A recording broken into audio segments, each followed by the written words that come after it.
CG 12th board के paper का distribution आज से स्टार्ट हो रहा है। पहली बार मैंने देखा है कि फेल होने का टेंशन नहीं है, टेंशन इसका है कि ज़्यादा से ज़्यादा नंबर कैसे लाएं। बाकी आप समझदार हैं कि कैसे ज़्यादा नंबर लाएंगे। ओपन बुक प्रतियोगिता है, लिखो भर भर के। लेकिन बहुत सारे बच्चों के कोई डाउट थे, कुछ परेशान हो रहे थे, तो मैंने सीजी बोर्ड के जो गाइडलाइन होते हैं एग्जाम को लेकर उसको मैंने स्टडी किया, देखा मैंने। आप भी उसको देख सकते हैं, बट मैं फिर भी एक चीज सजेस्ट करूंगा कि आप चाहे पढ़ जरूर लें, लेकिन टीचर की सलाह लेके ही सारा चीज करें। कहीं भी प्रॉब्लम में फंसते हैं तो अपने जो भी स्कूल के टीचर हैं उनसे एक बार आप कॉन्टैक्ट करें, उनकी सलाह जरूर लें। पेपर जब आप लेने जाएं तो आप ध्यान रखें कि जो भी कोविड के नियम है उसको फॉलो करके जाएंगे, मास्क वास्क लगा के जाएंगे पूरा। हालांकि भीड़ ना हो करके हर सेंटर पे एक 5 दिन का समय दिया गया है, और आप सभी को पता चल गया होगा स्कूल से आपके कि आपको कौन से दिन आपको पेपर लेने के लिए जाना है। तो जब आप पेपर लेने के लिए जाएंगे तो अपना जो भी वैलिड जो आईडी प्रूफ होगा, आधार कार्ड या जो भी आपके पास होगा, और जो भी आपका एडमिट कार्ड होगा, वो दोनों लेके जाएंगे।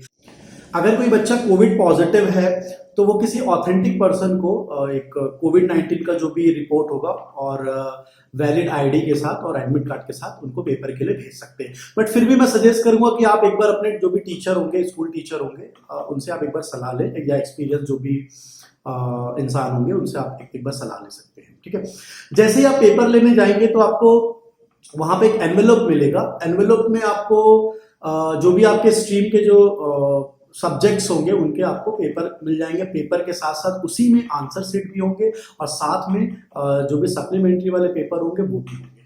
ठीक है, तो सबसे पहले आपका काम क्या है कि जब आप, वैसे वहां पे आपको सारे निर्देशों को पढ़ना है, जो भी वहां पे इंफॉर्मेशन आपको दिया रहेगा उसको पढ़ना है, और बार बार आप ये ट्राई करेंगे कि आपको कहीं पे प्रॉब्लम आता है तो आप पूछेंगे जो भी वहां पे जो इंचार्ज होंगे। ऐसा नहीं कि आपको लगे अरे वो इरिटेट हो रहा है, ये नहीं सोचना।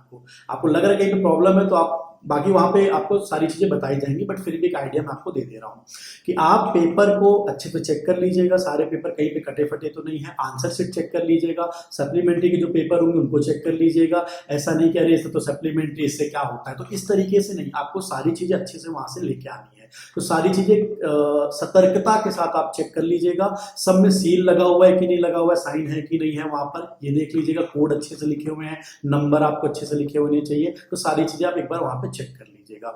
जब वहां पे आपको लगे कि हाँ ये सारी चीजें ओके हैं, तो जो भी उनको आपको बोला जाएगा कोड भरने के लिए, सब आप फॉर्मेलिटी जो भी वहां बताया जाएगा वो आप कर लीजिएगा। लेकिन आप ये ध्यान रखिएगा कि जो भी एनवेलप मिलेगा, एनवेलप के ऊपर कुछ कुछ चीजें आपको भरनी होंगी। जैसे आपका रोल नंबर जो होगा, जो भी क्वेश्चन का जो कोड होगा, या जो आंसर शीट का कोड होगा, ये सारा जो भी वहां पे आपको बताया जाएगा, बड़े ही आराम से और इत्मीनान से भरना है। हमको लगता है ये बहुत बड़ा काम तो नहीं है, लेकिन मैं आपको बता दूं मैक्सिमम गलतियां जो होती है वो इसी में इसी जगह पर होती है। तो आप बड़े आराम से सारी चीजें को उसमें आप फिलअप करेंगे। जब आपको लगे कि आपकी सारी चीजें ओके हैं, सारे तरफ से आप सेटिस्फाई हो जाएंगे, तो वहां पे एक अटेंडेंस शीट होगा, उसमें आप अपना साइन जरूर कर लेना, नहीं तो अगर साइन नहीं है तो वो एब्सेंट मानेंगे आपको। ठीक है, तो उसके बाद जब आप पेपर लेके आएंगे तो आपके पास 5 दिन का समय रहेगा। अब थोड़ा मैं आपको एक आइडिया दे दूं कि भाई जैसे आपने पेपर, ये ध्यान रखिए कि ऐसा नहीं कि आप 2 दिन में आपको सबमिट करना है। आपको जो पेपर डिस्ट्रीब्यूशन है 1 से लेके 5 तक है। किसी स्कूल में किसी कंडीशन पे वो आगे पीछे हो सकता है, बट जनरल में केस बता दे रहा हूं कि 1 से लेके 5 तक है। उसके बाद आपको, मान लीजिए कि आपने 1 तारीख को पेपर लिया है, तो अब आपको सबमिट 6 तारीख को करना है। अब ऐसा नहीं कि आप बोल रहे हैं कि मैं कहीं पे फंस गया हूं, टायर पंचर हो गया और हो गया, और आप सोच रहे हैं कि मैं 7 तारीख को सबमिट कर दूंगा। 7 तारीख को करने से क्या होता है, ऐसा कुछ नहीं करना।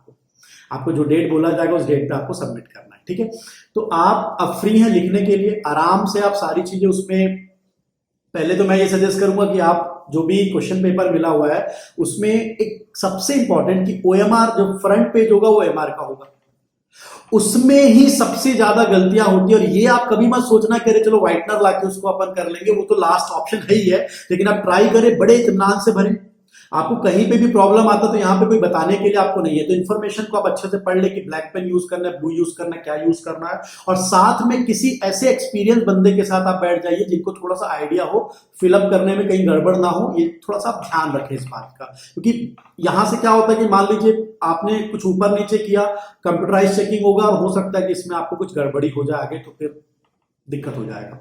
तो आप ये सब चीज़ों का ध्यान रखें। उसके बाद आप इत्मीनान से रफ कॉपी में जो भी है उसको आप लिख लें अच्छे से, आंसर को अच्छे से लिख लें। उसके बाद मैं सजेस्ट करूंगा कि आप जो मेन कॉपी मिली हुई है उसमें एक एक करके इत्मीनान से आप लिखें। आपके पास 5 दिन का समय है, बहुत समय होता है, आराम से ट्राई करें खुद लिखने का।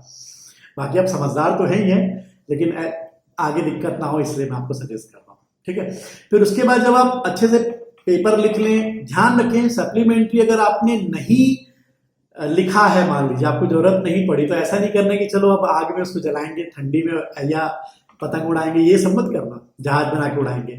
जितनी चीजें एनवेलप में आपको दी गई थी पूरी चीजें आपको वापस एनवेलप में रख कर आपको फिर जाना है 5 दिन के बाद सबमिट करने के लिए।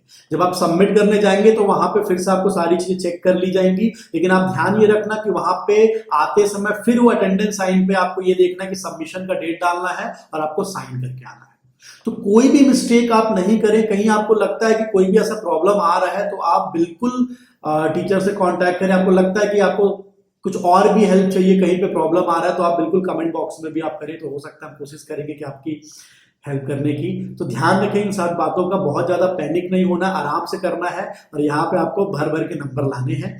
तो जो बीच की गलतियां, जो प्रॉब्लम है ना, वो मैं आपको आइडिया दे दिया, उसको आप ध्यान रखेंगे। लेकिन मैं फिर से एक बात बोलना चाहूंगा कि पेपर लिखने के अलावा, इसके अलावा कोई भी अगर आपको प्रॉब्लम ऐसा लग रहा है तो आप अपने टीचर से, अपने जो भी आपको लगता है कि ये सही सजेस्ट करेंगे, उनसे आप आइडिया लेते रहें। लेकिन जो बच्चे दूर के हैं, मान लीजिए उनका सेंटर दूर है और वो कहीं और दूर रहते हैं, तो अपनी व्यवस्था अच्छे से कर लें। ऐसा ना कि आप आगे पीछे नहीं, जो डेट है उसी पे आपको सारा चीज़ करना पड़ेगा। इस सब बातों का आप ध्यान रखेंगे, ठीक है बच्चों। तो अच्छे से पेपर दीजिए, भर भर के नंबर लाइए, ठीक है। चलिए, ऑल द बेस्ट।